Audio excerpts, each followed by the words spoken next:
What's up? It's Mike Spike, and we have a bit of a situation. The caring about the Game Boy Advance meter is at an all-time low. Nobody seems to care about the Game Boy Advance anymore.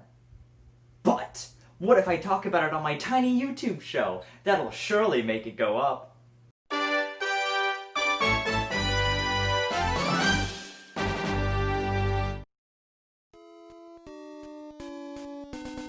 The Game Boy Advance, the successor to the money printer that was the Game Boy, came out in North America on June 11th, 2001, and it blazed through the early 2000s with a dominant 81 million copies sold worldwide. The most interesting thing to me about the time that it launched, however, was a complete lack of competition. You really thought that Game Park 32 would beat it out? I did. When your closest competitor is the Nokia N-Gage, it's almost impossible to fail, and the Game Boy Advance sure didn't, and there were a ton of games released for it, making the game library relatively substantial, even to this day. It only helped that the GBA could not only play GBA games, but was fully compatible with old Game Boy games, and even added color to the fossils that they were. Before we get started on my personal collection of software, let's talk about the hardware. And you might be saying right now, wait a second, MikeSpike345, that's not a Game Boy Advance. And you would be right. I personally prefer my Game Boy Advance games to be playable. The thing everyone agrees is the worst thing about the Game Boy Advance is the screen. It still wasn't backlit, or frontlit, or lit at all. I'm honestly just surprised that Game Boy Advance's screen wasn't considered a war crime when it was released. Thankfully, Nintendo crawled out of their caveman dwelling and released this, the Game Boy Advance SP, and with it, they changed everything forever by actually making the screen seeable. My life will just never be the same.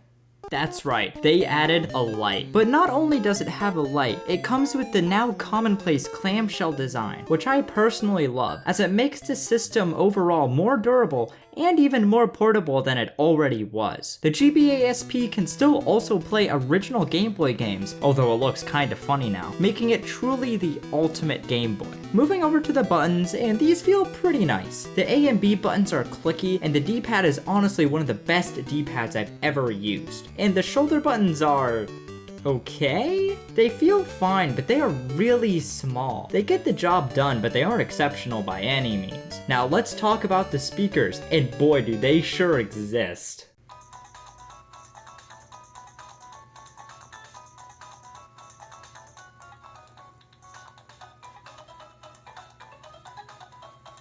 Is it a great existence?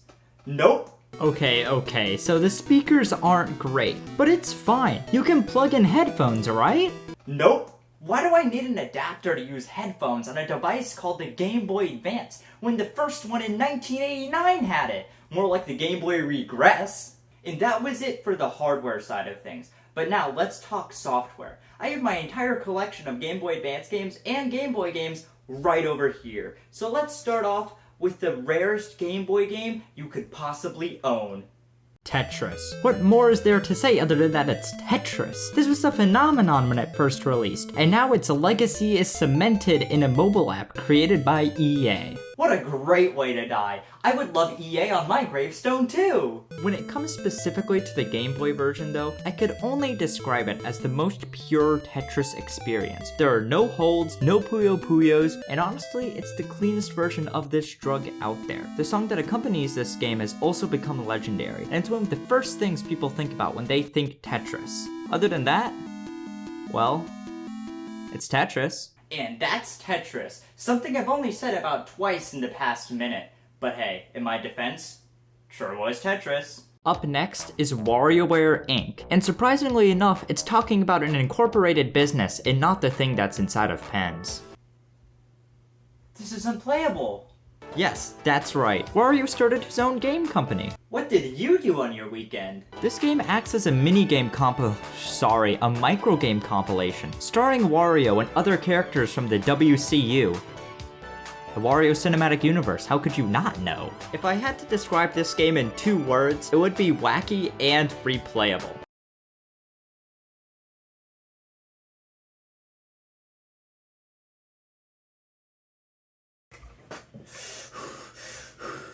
Let's talk about the replayable first, and I can safely say this is the most replayable Game Boy Advance game I have. I can instantly throw it in, pick any character I want, and have a good time. Now onto the wacky, and I want to be perfectly clear. This game is made by Nintendo. You know, Nintendo. With that in mind, this game has a section where you are brutally flipping over cop cars and evading the law while you speed to get to your minimum wage day job at the ice cream place.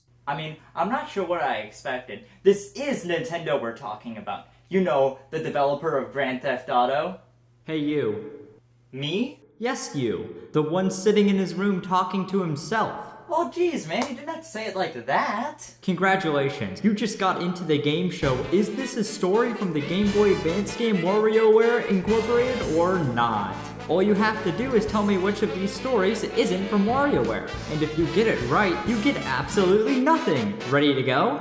Well, guess I'm ready as I'll ever be. Wow, what an enthusiastic guest. Here are your options. Is it A, a character having to fight a giant skeleton on top of an ancient Japanese temple because that skeleton poisoned you but you're Asian? Is it B, a character having intense diarrhea from drinking an unknown chemical in their lab? Or is it C, literally just some guy dancing? Is it C? Wrong. It was a trick question. They're all stories from the Game Boy Advance game WarioWare Incorporated. Oh, come on, you just scammed me out of nothing! So overall, WarioWare Inc. has to be the best game I own for the GBA. What, did you need any more explanation? I'm just gonna move on to the next game. Now we got Mario & Luigi Superstar Saga, the game that started off a series that tried to rival the likes of Paper Mario. And when it comes to first impressions, this game knocks it out of the park. This game has easily some of the best sprite work I've ever seen. All of the characters are so expressive, and it's especially noticeable when you look at the later games, how good this game truly looks. This is also a Mario game that stands in the face of everything you expect out of a Mario game. This game does something so crazy, so mind-blowing, so absolutely insane, that it's hard to put into words its magnitude. In this game, Bowser is not the main villain. How is that even possible? Instead, this thing is. This game's story is actually pretty funny. Basically, a couple of green beans show up, steal Princess Peach's voice, and replaces it with literal explosives. Well, I guess you could say this story didn't bomb. After that, Mario and Luigi team up to literally jump the state borders to the Bean Bean Kingdom to get Princess Peach's beautiful and less likely to blow up the castle voice back. And they fight the mean beans to the sickest tunes they could pump out of the GBA's tiny speaker grill. Seriously, almost every song in this soundtrack slaps, and it's impressive how good it all sounds still to this day. Something that also hasn't aged today is the battle system, and it's all about this thing, timing. Time your button pushes correctly, and soon you'll have a couple of baked never mind, they just explode. So the battle system is great, the music is spectacular, and the story is relatively original and interesting. But there's one thing that ties this whole package together and makes it just perfect.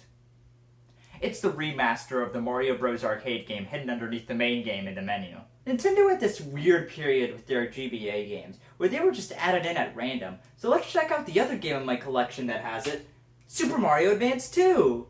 Oh, I meant to say Super Mario World Super Mario Advance 2. At least this title is accurate, seeing as it's literally just Super Mario World on the Game Boy Advance. But hey, at least you get to play as Luigi. I mean, what can I really say? The pro about this is that it's Super Mario World, but the con about this is that it's just Super Mario World on the GBA in 2001. Like, SNES wasn't that far back off. And that was Super Mario World, Super Mario Advance 2. Now it's finally time to move to the final game in my collection. It's Sonic Advance 3! Well, I was gonna do it, but the game did it for me!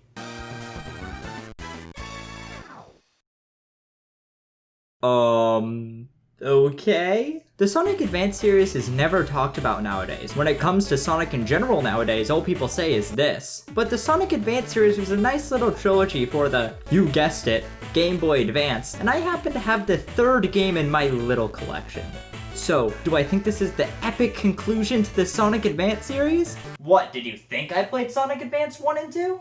Starting with the story, all they show you is an intro cutscene where Eggman is back at it again pressing red buttons, because something good always happens right after you press a red button. Moving on from this story, I just have to mention that this sprite work is phenomenal. Sonic looks super good, all the side characters like Knuckles and Tails look even better than they did on the Genesis, and the presentation is solid overall. And it isn't a Sonic game if it doesn't have banger music, and there are some tracks here still finding a way to sound good on the aforementioned wonderful GBA speakers. The game also introduces this partner system, and by holding down the R button you can pull Tails to you and do this jump and glide thing. The jump is so broken. I do have two gripes with this game though. The first one being the momentum system. This is likely due to me being completely spoiled by Sonic Mania, but the momentum in this game feels just a little bit off. Sometimes it's harder to go up ramps than you think it should be, and sometimes this happens. Don't even get me started on what that is. Lastly, the level design in this game can be really cruel sometimes, throwing some obstacles in your way that are impossible to react to.